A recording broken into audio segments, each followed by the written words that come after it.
When we are thinking about German car makers, we usually think about Audi, BMW, Volkswagen, Mercedes or Porsche. But through its rich automotive history, Germany gave us many brands and manufacturers. One of these was the former crown jewel of East Germany, Wartburg. Hello, my name is Peter, and in today's episode of Motor Minutes I will talk about the East German icon Wartburg. Our story begins in the 1890s in the small German town of Eisenach. Above the town on a hill is a picturesque castle, the Wartburg. In this town in 1896 Heinrich Erhard establishes his company, the Fahrzeugfabrik Eisenach AG. The company is evolving rapidly and by 1898 they are already producing cars under the branding Wartburg. This actually makes them the third oldest company in Germany producing cars, right behind Benz and Daimler. In 1904 Erhard sells his company and the new owners switch the car's name from Wartburg to Dixie. The name changes, but everything else stays the same. The company continues to develop and by 1909 they are already producing airplane engines and ship engines too. Sadly, the steady development of the company is halted by the First World War. During the war, the company is transferred to military production and cars are replaced by trucks, gun carriages and mine throwers on the production lines. For 4 years only death came from the house of Eisenach. By 1918 Germany is losing the war and it is near total starvation. After the war ends, the German economy basically collapses. Hyperinflation steps in and the factory is facing huge financial problems. For this reason, the owners decide to merge their company in 1921 with the nearby Gotha wagon factory. Gotha, famous for its bombers from the war, produces mainly rail cars and rolling stocks, and after the fusion they decide to split up production. Cars are continued to be produced in Eisenach, whereas stationary engines, fire engines, bus bodies and the rest of the portfolio is built in Gotha. Sadly, this fusion and even attempts to modernize are not enough to save the plant and stabilize its financial situation. For this reason, on the 14th of November 1928, the company is sold again. This day starts a new chapter in the life of Eisenach and also in the history of German car making. BMW bought the company. BMW Eisenach is born, and Eisenach is the place where BMW cars are born. The engineers are keen at work, and only 4 years later, in 1932, the first car designed entirely by BMW starts to roll off Eisenach's production lines. This is the BMW 3-20. Then, in 1933, the BMW 303 is presented at the Berlin Car Exhibition. The 303, the car which gives us the traits which define BMW even today, the characteristic kidney grills, the inline-6 engines. All these debuts in the 303, which was designed and built in Eisenach. And the designers didn't slow down. In 1936 they presented the first BMW race car, the 328, which immediately became a success, winning its first race with Ernst Henne behind the wheels at a place none other than the Green Hell itself, the Nürburgring. 1936 saw another great success. The 326 was released to the market. With more than 15,000 cars produced, this was the most successful pre-war BMW. The final masterstroke of BMW Eisenach came in 1938 when the BMW Type 335 was released. Sadly, the Second World War didn't allow this car to achieve the success it deserved and car production was stopped by 1942.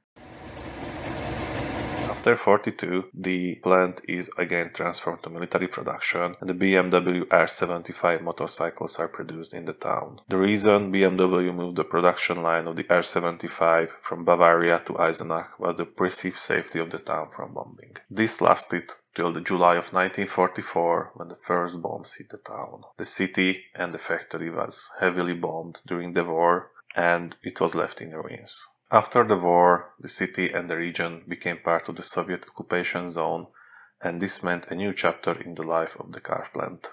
In October 1945, Marshal Zhukov gives a direct order to restart production in the Eisenach plant. This marks the beginning of the nearly 50 years of communist car manufacturing in the town. Up to 1952 the plant is under Soviet control and they are producing cars branded as BMW, even though the Eisenach plant is completely separated from the Munich-based mother company.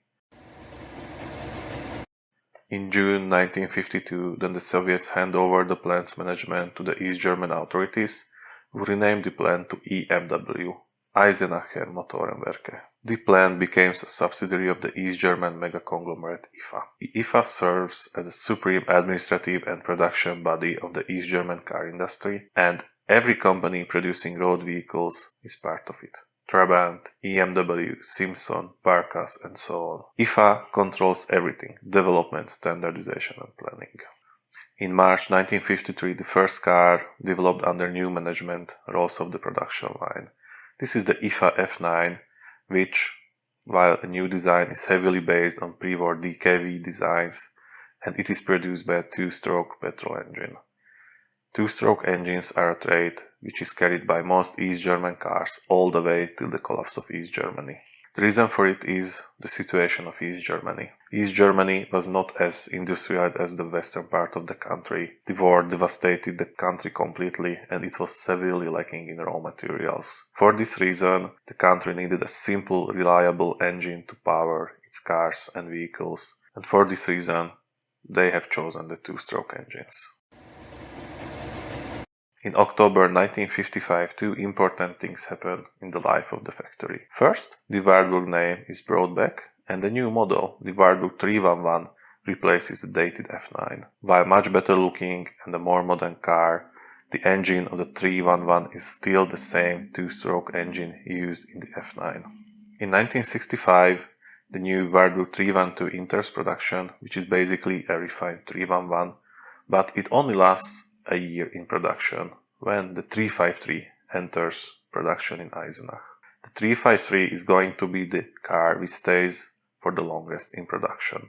And while receiving a new body and an upgraded suspension with independent suspension for all four wheels, the engine used in the 353 is still the same, although heavily updated engine from the F9. In March 1975, an updated 353 is introduced, with disc brakes, collapsible steering column, seat belts, updated interior and exterior, but sadly still with the same two-stroke engine. And the car is getting more and more outdated when compared with Western cars like the Golf or Renault 30. The production of the 353 continues all the way through the 70s and 80s, being more and more outdated. In October 1985, the company is celebrating. The 1 millionth 353 is produced, but still with the same good old smoky two-stroke engines. However, the engineers in Eisenach are not stupid. They carry the legacy of the guys who built the first BMWs, and they know their car is outdated. They tried to replace the car multiple times in production. Sadly, their efforts were always stopped by the party. Only in 1988 did Wartburg's engineers got the permission to update the car. They decided to improve the most outdated element. The car needs a new engine. And this engine came from Volkswagen, a 1.3-liter modern 4-stroke unit, the same engine that powers the Polo. In October 1988, the West finally arrives to Eisenach and the production of the Volkswagen engine 353 starts. Sadly, this is too little too late, and as East Germany collapses, so does the Eisenach car plant. The last Wartburg rolls off the production line on the 10th of April 1991, and this means the end of more than 100 years of independent car production at the Eisenach car plant. But cars did not completely stop rolling off the assembly lines in Eisenach. In 1990, Opel came in as a savior, brought parts of the plant, and even now Opels are being built in the halls where once the legend of BMW was born. If you enjoyed the content, please like the video and subscribe. Thank you for your attention and have a nice day.